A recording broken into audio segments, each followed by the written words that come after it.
A recent trend in local track and field has seen several of the country's promising young track and field athletes on the cusp of breaking through, signing professional contracts.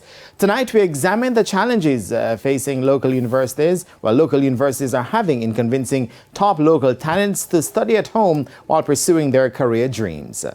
Jamaica's elevated success in track and field on the global stage over the last decade and a half coincided with several of the country's elite athletes staying home to train and study.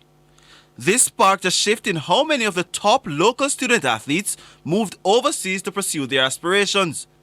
MVP through their affiliation with the University of Technology UTech, racers with the University of the West Indies UWI, and Sprintech with GC Foster forged partnerships which facilitated training and studying in Jamaica.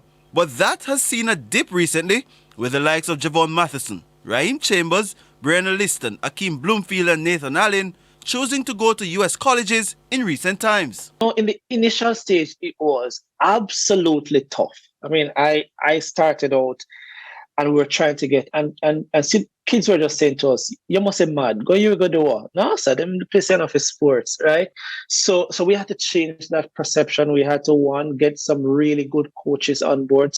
COVID-19 caused disruptions across the world and severely impacted the finances of almost all the key industries.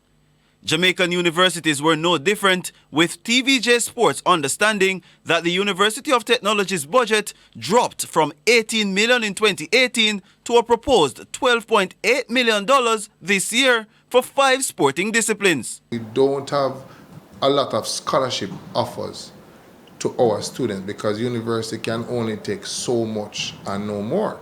And we basically have about 4 universities here, and we have some colleges and all of that. So if you look to overseas, especially in America, you will find that you have a lot more possibilities.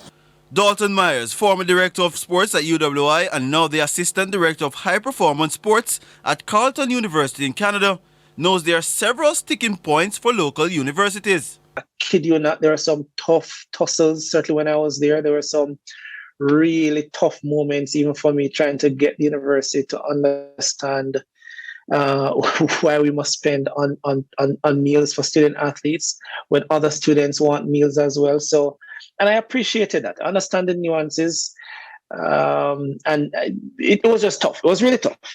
Principal of GC Foster College, Maurice Wilson, points out the struggles of operating in the local space. So if a youngster is going to do a 4-year program, a bachelor's degree, you're looking at over $2 million for 4 years. If it is an associate degree, you're looking at half of that amount.